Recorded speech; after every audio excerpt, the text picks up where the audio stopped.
क्या खत्म हो गई पवन सिंह और तेज प्रताप यादव की दुश्मनी? एक ही शो में दिखे आमने सामने। नमस्कार, मैं हूं संकेत कुमार और आप देख रहे हैं फिल्मी लहर। भोजपुरी इंडस्ट्री और बिहार की राजनीति से जुड़ी एक बड़ी खबर सामने आ रही है।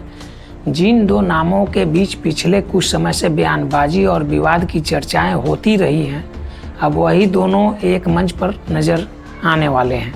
जी हाँ, भोजपुरी सुपरस्टार पवन सिंह और राजद नेता तेज प्रताप यादव एक साथ एक नए शो में दिखाई देने वाले हैं। खास बात यह है कि इस शो में दिनेश लाल यादव, निरहुआ, आम्रपाली दुबे और काजल राघवानी भी मौजूद है।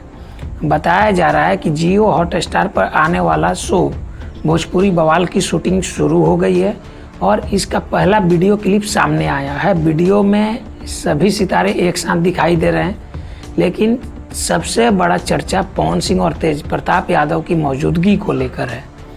दरअसल चुनावी दौर से लेकर कई सार्वजनिक मंचों तक दोनों के बीच बयानबाजी देखने को मिली थी। ऐसे में अब जब दोनों एक ही शो में आमने सामने आए तो लोगों के मन में सवाल उठ रहा है कि क्या आखिर पहली मुलाकात कैसी रही? क्या पुराने विवाद खत्म हो गए या फिर शो में कोई नया बवाल देखने को मिलेगा? हालांकि इस शो में क्या क्या होने वाला है और दोनों के बीच कैसे बातचीत होती है, इसका खुलासा एपिसोड प्रसारित होने के बाद ही होगा। फिलहाल सोशल मीडिया पर इस शो को लेकर ज़बरदस्त चर्चा शुरू हो गई है और दर्शक बेसब्री से इसके प्रसारण का इंतज़ार कर रहे हैं।